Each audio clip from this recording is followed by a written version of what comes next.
It started with a car, a guitar, and a chase. No big stadiums, no screaming fans, just a cheap amp, a broken speaker, and a sound no one had heard before. By the time they figured out what hit them, the charts were on fire and the world would never go back. These aren't just old songs, but the 15 ones that started it all, the moment the ground cracked open and music changed forever. Maybellene, why can't you be true? You done started back doing the thing you used to do.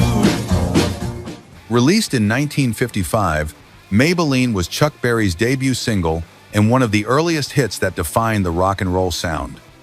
It adapted the country song Ida Red into a high-speed electric rhythm and blues track. With its distorted guitar riffs and driving beat, it introduced a raw, rebellious tone that connected with young listeners. The song reached #1 on Billboard's Rhythm and Blues chart and climbed to #5 on the pop chart. Its crossover success marked a turning point in American music, helping bridge racial divides in mainstream radio. It also signaled the rise of guitar-led storytelling in rock and roll. Berry wrote the lyrics around a fast car chase and romantic rivalry, tapping into post-war youth culture obsessed with speed and freedom. The character-driven narrative, paired with the rhythm-heavy sound, became a template for many future rock songs. But if one song could ignite a movement, the next one made sure the fire kept burning. Chuck Berry wasn't done yet.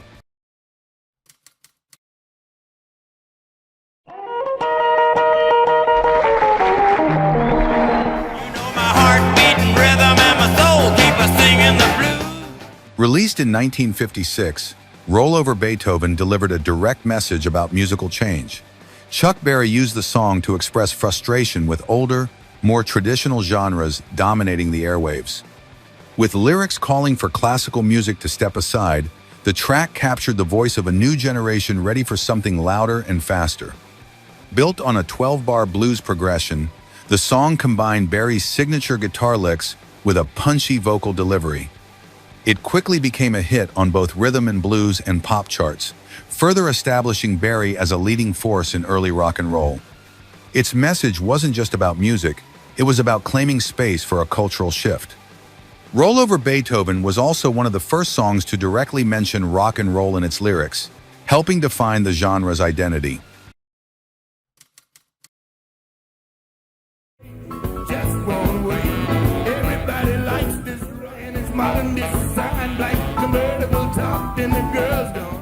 Recorded in 1951 in Memphis, Rocket 88 is often cited by music historians as the first true rock and roll record. Although credited to Jackie Brenston and his Delta Cats, the band was actually Ike Turner's Kings of Rhythm. The track featured distorted guitar tones caused by a damaged amplifier, which unintentionally introduced a gritty new sound. The song followed a 12-bar blues structure, but was played with more aggression and urgency than previous rhythm and blues recordings. Its lyrics celebrated the Oldsmobile Rocket 88, a powerful new car model that represented speed, pride, and personal freedom. The automotive imagery resonated with young audiences looking for identity and escape. Rocket 88 reached #1 on the Billboard Rhythm and Blues chart and became a regional hit in several states. Its raw energy, combined with its subject matter and rough production, made it a clear departure from smoother, big band styles.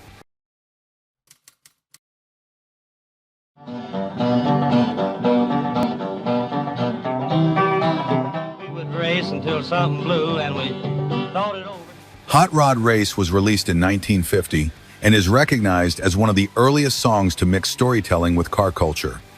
Performed in a talking blues style, it told the tale of a street race through the highways of California. The track featured minimal instrumentation, keeping the focus on the narrative and rhythm of the delivery. The song gained traction in the western swing and country scenes, but its fast-paced story and car imagery laid the groundwork for later rock themes. It was particularly influential in shaping the idea of music centered on youth, freedom, and speed. The stripped-down format was also a precursor to the lean, direct style of early rock and roll. Hot Rod Race inspired multiple answer songs, including Hot Rod Lincoln, and brought automotive culture into mainstream music for the first time. You station, baby, wash your face and hang peeping in the people's door. Released in 1954, Shake, Rattle, and Roll was written by Jesse Stone and recorded by blues shouter Big Joe Turner. The track combined rhythm and blues with jump blues energy, powered by Turner's commanding voice and a swinging backbeat. Its lyrics were filled with clever wordplay and coded double meanings, pushing boundaries in popular music. The song quickly rose to #1 on the rhythm and blues chart and became a jukebox favorite across the country. Although some radio stations avoided playing it due to its suggestive content, its popularity continued to grow. The song's rhythm, call-and-response format, and piano-driven beat became a standard blueprint for early rock and roll. Later versions by white artists toned down the lyrics for broader radio appeal, but Turner's original preserved the raw spirit and style that inspired rock musicians in the years that followed. Which version of this song do you think hits harder, the original or the clean cut? Let us know in the comments.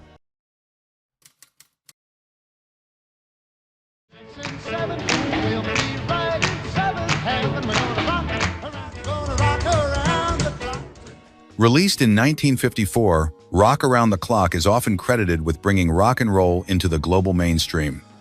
Recorded by Bill Haley and his Comets, the song used a 12-bar blues pattern, prominent electric guitar, and an up-tempo rhythm designed for dancing. It became iconic after being featured in the opening credits of the film Blackboard Jungle. Although it did not chart high at first, the song gained massive popularity in 1955 and reached #1 on the Billboard Hot 100. It stayed on the charts for months and became one of the best-selling singles of the decade. Its widespread success signaled a major shift in popular music and youth identity. The song's infectious beat and simple lyrics made it accessible across age groups and national boundaries. But before the world danced around the clock, Bill Haley had already cracked the charts with a song that captured teenage chaos. Man crazy, crazy man crazy.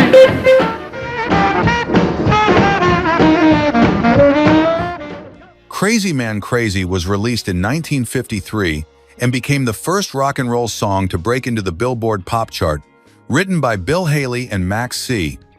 Friedman. The song stood out with its wild rhythm, shouted phrases, and driving swing beat. Its structure reflected both jump blues and the emerging sounds of teenage music. It climbed to #12 on the national charts, a rare feat for a track not rooted in traditional pop or crooner styles. It was also one of the first songs to target young people directly, using slang and tempo that matched teen energy. This intentional appeal to youth culture made it a commercial breakthrough. The song was featured on television and even associated with James Dean, increasing its reach and relevance.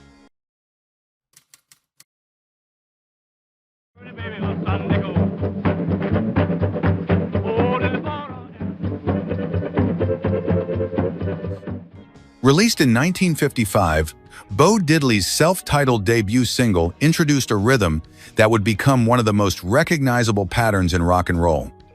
Built on a clave-based beat rooted in African and Caribbean traditions, the song stripped away jazz complexity and replaced it with primal drive. The result was raw, percussive, and entirely new. The track reached #1 on the Billboard Rhythm and Blues chart and established Diddley as a standout figure in a rapidly changing musical landscape. His choppy guitar strumming, maraca accents, and no chorus structure gave the song a hypnotic energy that set it apart from other rhythm and blues hits of the time. Tonight she'll know I'm a mighty, mighty man. I heard the news. Well, I'll hold my baby tight. First recorded in 1947, Good Rockin' Tonight is widely considered one of the earliest precursors to rock and roll. Written and performed by Roy Brown, the song blended jump blues with high-energy vocals and rhythm. Its title and lyrics use the word rocking in a musical context that would later define an entire genre. Although Wynonie Harris's cover version a year later gained more commercial success, Roy Brown's original brought new attention to upbeat rhythm and blues. It featured hand claps, saxophone riffs, and a vocal delivery that was more aggressive and youthful than other recordings at the time. These elements made it a favorite in dance halls. Elvis Presley recorded his own version in 1954, helping reintroduce the song to a wider audience. However, Roy Brown's original remains the foundation. And since we're talking about him, there's no way Presley would be left out of this list. Here's where his story begins. That's all right, Mama. That's all right with you. That's all right, Mama. I'm leaving town, baby. I'm leaving town to show. Recorded in July of 1954, That's All Right Mama was Elvis Presley's first commercial single and a turning point in American music. Originally written and released by blues artist Arthur Crudup in 1946, the song started as a slow blues number with laid-back vocals and guitar. Elvis transformed it by speeding up the tempo and blending in country influences. The recording session at Sunday Studio began as an informal jam, but once the energy picked up, producer Sam Phillips knew they had captured something unique. Scotty Moore on guitar and Bill Black on bass followed Presley's rhythm, creating a sound that was part rhythm and blues and part hillbilly. This hybrid would later be called rockabilly. That's All Right Mama did not chart nationally, but received significant regional airplay in the South. Its importance lies in how it blurred racial and stylistic lines, becoming a bridge between traditionally black and white musical forms.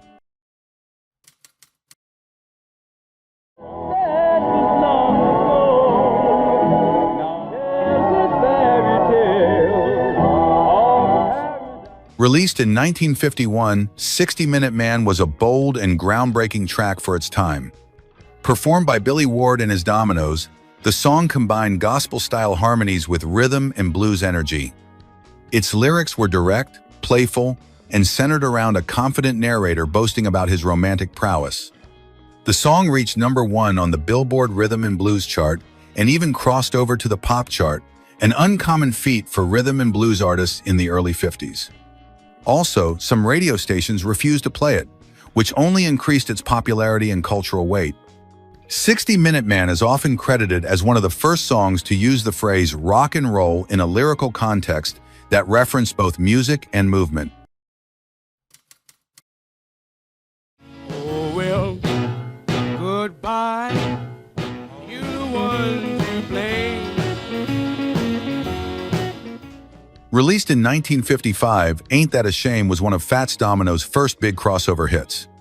Co-written with Dave Bartholomew, the song featured Domino's signature piano rhythm, a laid-back vocal delivery, and lyrics centered on heartbreak. It marked a shift from pure rhythm and blues toward a smoother sound that could reach mainstream audiences. The song climbed to #1 on the Rhythm and Blues chart and cracked the top 10 on the pop chart. Its success helped bring more black artists into the spotlight and open doors for future integration in radio and television. Pat Boone's version also charted, but Domino's original remained the fan favorite for its authenticity and groove.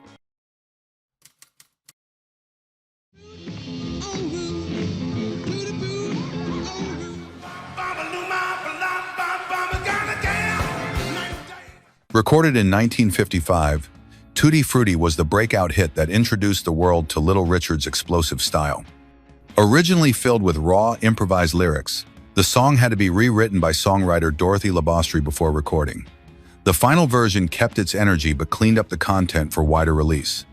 The track opened with Little Richard's now iconic wail and launched into a pounding piano rhythm supported by a tight rhythm section. Its unpredictable vocal delivery and relentless tempo broke with pop conventions of the time. The song became an instant sensation and reached high positions on both rhythm and blues and pop charts. Tutti Frutti's influence was immediate and widespread. It set a new standard for performance in rock and roll, blending rhythm and spectacle in a way no one had done before. You can do anything but lay off my blue suede shoes. Honey, lay off my them shoes, don't you? Released in early 1956, Blue Suede Shoes was written and performed by Carl Perkins and became one of the first rockabilly hits to achieve mainstream success. The song was inspired by a comment Perkins overheard about not stepping on someone's fancy shoes. That idea turned into a punchy anthem for youthful pride. The track blended country guitar, picking with rhythm and blues structure, creating a raw and upbeat sound that appealed to a wide audience. It was recorded at Sunday Records and quickly became a top 10 hit on the rhythm and blues, pop, and country charts, a rare triple crossover at the time.